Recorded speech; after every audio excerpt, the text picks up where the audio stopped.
I remember the first time God brought me to Ghana. Not the first time. This is a couple of times after the first time. I was in England and I had a daughter.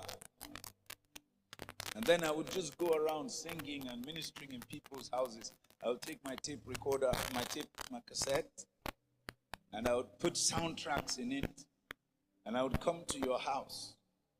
And if you have a little tape recorder, I would plug it in there and begin to play the soundtracks. And I would sing with the soundtracks in your living room. So there was no cost to my ministry. I had to make sure that you received the word from the comfort of your house. And sometimes people will make biscuits, donuts, and puffballs, and they will invite their neighbors. But there was no fanfare, no backup. The backup was on the soundtrack and everything. Because you see, to be a pioneer, because I heard Joshua tell you yesterday that I pioneered things. To be a pioneer does not mean to be a star and be served. To be a pioneer means to create paths for what you are carrying to stream. Do you understand me?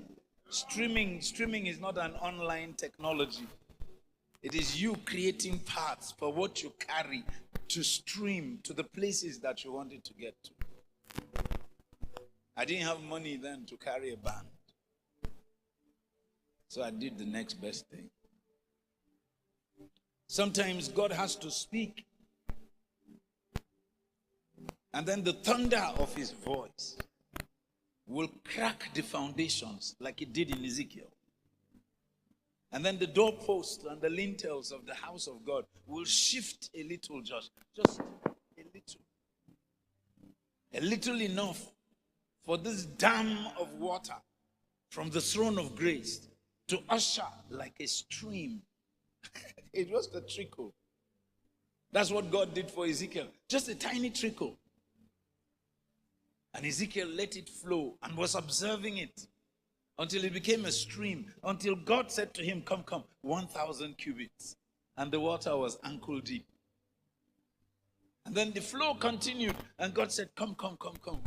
Another 1,000 cubits. And the water was to his knees, then to his waist, then to his neck. And suddenly, he found he had to swim vigorously to stay alive.